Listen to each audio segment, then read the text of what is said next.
गुणहीन है। जहाँ पहुँचना है वहाँ आपके गुण साथ नहीं जाएंगे,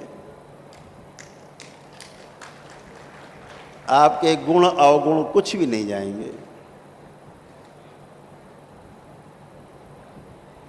दरबार ने इसी क्रम में बहुत सारी शक्तियाँ दरबार में खुली हैं, जिन पे हम कभी बाद में विशेष समय पर अब चर्चा नहीं करते। हम शक्तियाँ तो खुलती रहती हैं रोज़, दरबार जब जैसी इच्छा होता है खोल देता है, लेकिन उसको आप अनुभव कर पाएंगे शक्तियों का। उन शक्तियों का अनुभव वही कर पाएंगे जो अनुभव करना चाहते हैं। इस बात को हमेशा ध्यान रखना। जो तमाशा देखना चाहते हैं वो कभी अनुभव नहीं कर सकते। अनुभव के लिए उतरना पड़ेगा। स्नान के लिए गंगा जी में पहला कदम उतारना पड़ेगा, धीरे धीरे अंदर जाना होगा गंगा जी में। बाहर खड़े होकर गंगा स्नान नहीं हो सकता, अनुभव करना होगा। तो दरबार ने कुछ कार्यक्रम बनाए हैं। तो सबसे पहला तो जो कार्यक्रम है, जो लक्ष्य दरबार ने तय किया है कि आज इस गुरु पूर्णिमा में हम लोग अपने आप को और दरबार की शक्तियों को प्रकृति के संरक्षण में समर्पित कर रहे हैं। इस गुरु पूर्णिमा को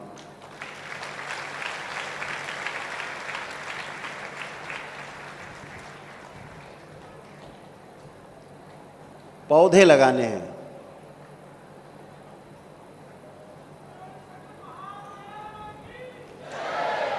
अपने घर में, पड़ोस में, गांव में, जहां हमको जगह मिले, एक संकल्प ले लें कि हमें अपने जीवन काल में, हम करौली शंकर महादेव धाम के दरबार के शिष्य हैं, बाबा के शिष्य हैं, तो अपने जीवन में हम 100 पौधे जरूर लगाएंगे।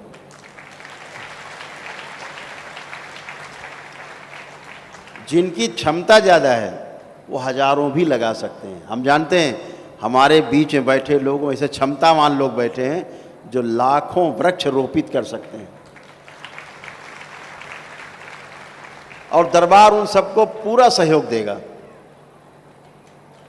हम स्वयं निकल के दरबार से और पौधारोपण के लिए, वृक्षारोपण के लिए आपके बीच में होंगे। ये दरबार ने संकल्प लिया है। इसको मिशन के रूप में लिया है, एक लक्ष्य के रूप में, कि हमें पौधारोपण करना है अपने जीवन काल में। हम एक वर्ष में चाहे 5 पौधे रोप पाएँ, 10 पौधे रोप कर पाएँ, लेकिन ये क्रम रुकना नहीं चाहिए। ये मनुष्य शरीर मिलने के पहले कभी आप सब पेड़ पौधे भी थे, वनस्पति भी थे, कीड़े मकोड़े भी थे, जीव जंतु भी थे, पदार्थ भी थे। पदार्थावस्था से चलते चलते, प्राणावस्था से होते होते, जीवावस्था से होते होते, और इस मनुष्य अवस्था में, मानव अवस्था में आपने प्रवेश किया है। आप परम सौभाग्यशाली हैं।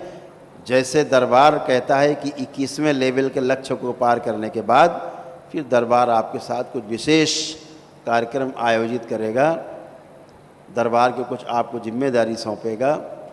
ऐसे ही इस सृष्टि में व्यवस्था है कि पदार्थ कभी आप कुछ थे, मिट्टी कूड़ा करकट कुछ थे, कभी आप धीरे धीरे धीरे धीरे प्राण अवस्था में परिवर्तित हुए, कभी पौधे बने, वृक्ष बने, फिर धीरे धीरे आप कोई कीड़े मकोड़े जीव जंतु बने।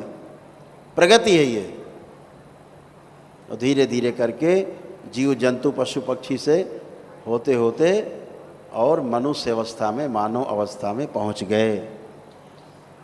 अब ये जीवन बेकार नहीं जाने देना है, इस बात का ध्यान रखना है। लोग कहते हैं कि पीछे वालों को नहीं भूलना है,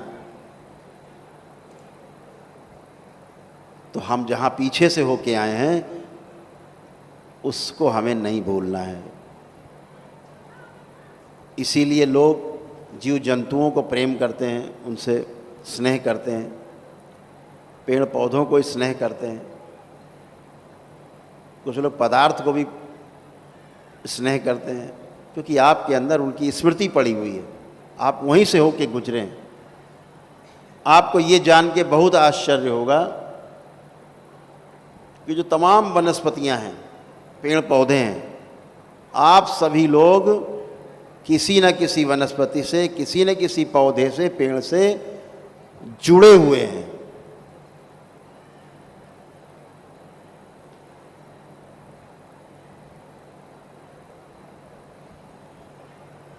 और ये जान के आपको और अच्छा लगेगा कि जिन वनस्पतियों से आप जुड़े हुए हैं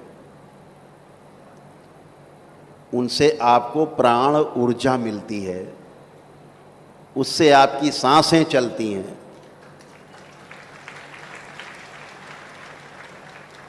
क्योंकि आपका जो सकारात्मकता है कुछ ही पौधों और वृक्षों से है, सब में नहीं है।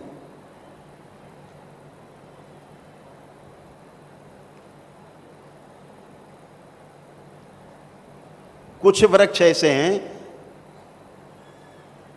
जिनमें सब समाहित है, जैसे वट वृक्ष। वट वृक्ष है, लगभग सभी से जुड़ा रहता है क्योंकि उसमें बहुत कुछ समाहित है, इसीलिए उसकी पूजा की जाती है। हमारे यहाँ महिलाएं पूजा करती हैं, किस लिए करती हैं? हमारे पुत्र की, हमारे पति की आयु लंबी हो। ये दकियानूसी नहीं है, ये मूर्खता नहीं है, ये विज्ञान है जो हमारे महापुरुषों ने जिसको उद्घाटित किया और परंपरा में त्योहार के रूप में रखा। जब उससे माताएं जोड़ती हैं अपने पति को, अपने परिवार को, उनको वहाँ से श्वासें मिलती हैं।